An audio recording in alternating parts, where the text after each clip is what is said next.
music, you know, it's the lifeblood. It's like lifeblood of the people, like oil is to Saudi Arabia. Yeah, there's a great truth you should know. To be young, get rid of black. Get up, stand up, DGA, stand up for your right one more time. No one in their wildest dreams would ever have thought that a small island like Jamaica has now been able to create a music that is part of the mainstream. You stand up. We need it, we must have it. For your right. You get up, stand up. Oh, you bring the woman access to your villa. Just for son of weakness, all of your clean on your pillar. You better watch your back before she turn into a killer. The music is something like a gravity, like a magnet. It insists to hold on to you. I've been touched by an angel.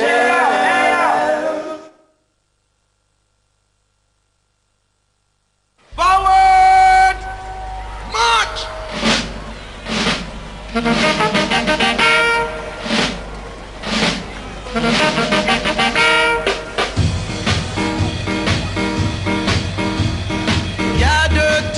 On August 5th, 1962, Princess Margaret finally pulled down the Union Jack after more than 300 years of British rule in Jamaica. The soundtrack to this newfound freedom was the first truly Jamaican music, the newly invented ska.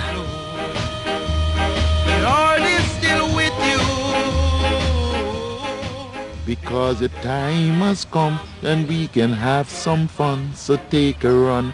You know, it was just a simple song and the people them jumped to it and, you know, going around. Whoa, whoa, whoa, we're independent, and, you know, flash them hands, and it was great. That was something to see and never can come back in Jamaica. We're independent. Independence came at that time when ska wasn't in speak. Yes. And so it was just jubilation all around. You understand? You know, with the acceptance that we were now a free country and ska in its speak, and everyone just went crazy for it.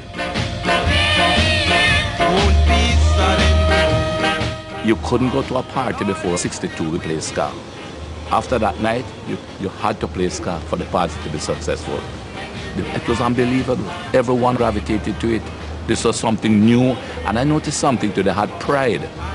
When they looked at it, they said, "This is ours." It would have been nice to say, well, independence caused people to want their own music, but the music preceded independence. But it was a wonderful coincidence because independence gave it further drive. The music came first.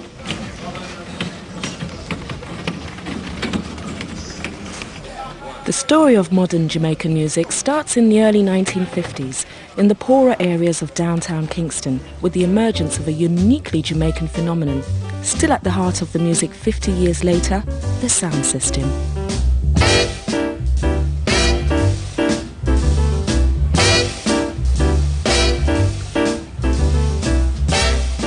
The sound system is essentially a street discotheque with speakers big enough to raise a family in. It's where poor Jamaicans have been coming to dance till they drop ever since they stopped listening to jazz bands in the now ruined clubs all over the island. You had sound system before recording. You have the Jamaica music started off with the orchestra dance.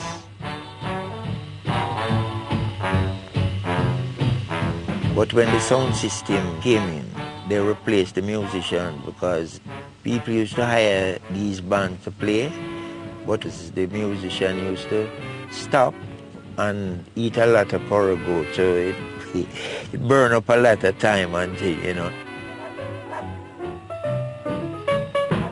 Band would go in intermission, and intermission forever. So the people got to get fed up of this no dance with another dance. So in the intermission, they made a mistake. They agreed that the first sound system should play in the intermission. That was the end of them. I never turned back. It was all about rhythm and blues.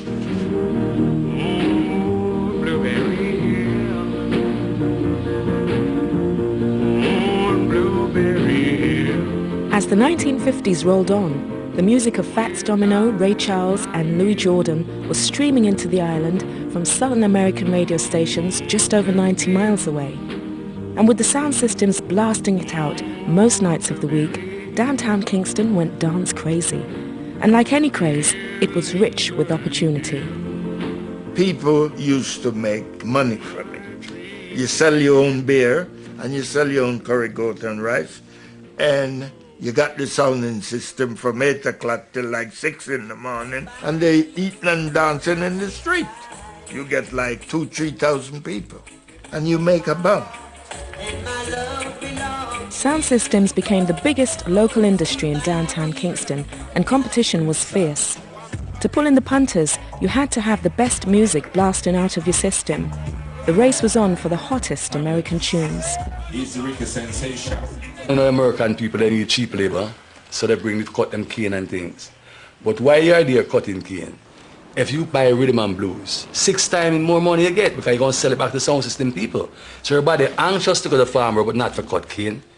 They want to go buy some record, you know?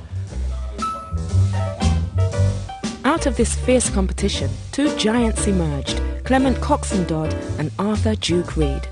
Combining their liquor businesses with their sound system dances, they were effectively the barons of downtown Kingston and would continue to control the Jamaican music business for the next 15 years.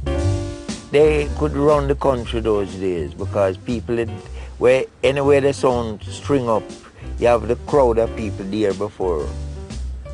They used to play in competition.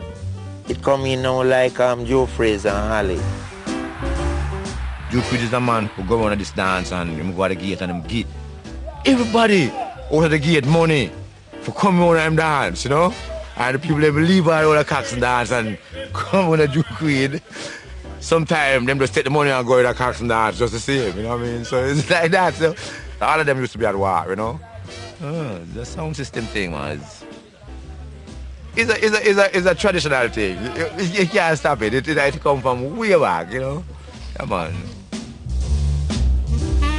Yes, suddenly rum is served to sophisticates because suddenly Jamaican rum has regained its place among the great drinks of the world. Duke Reid had a rum there when it don't sell in the stores. If you think rum strong, you ask about rude to your parents.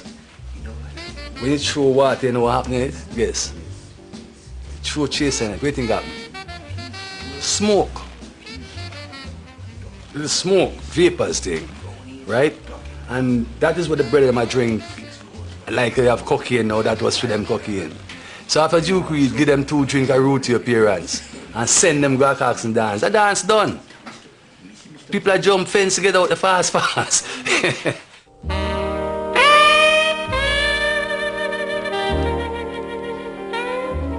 Duke Reid had a program on the radio, I think 4:30 on a Saturday afternoon called Treasure Isle Time. They would advertise the liquor business, and then he would, on those programs, they would play newly made Jamaican records. To drink some more, but when I look at the clock, it was 3:45. To promote their sound systems, Reid and his competitors had turned to record producing by the end of the 50s, but not as we know it today. They had no intention of selling records to anyone else. They brought jazz musicians down from the tourist hotels to play Jamaican versions of American R&B, and then they just made 1 copy of each record to play on their sound system and achieve the much prized exclusive. We start imitating the rhythm and blues songs like say Smiley Lewis or Professor Longyear or Louis Jordan, and you know those kind of beats. We tried to imitate it. It didn't turn out that way, so we decided to keep this as our own type. That's how that can come in.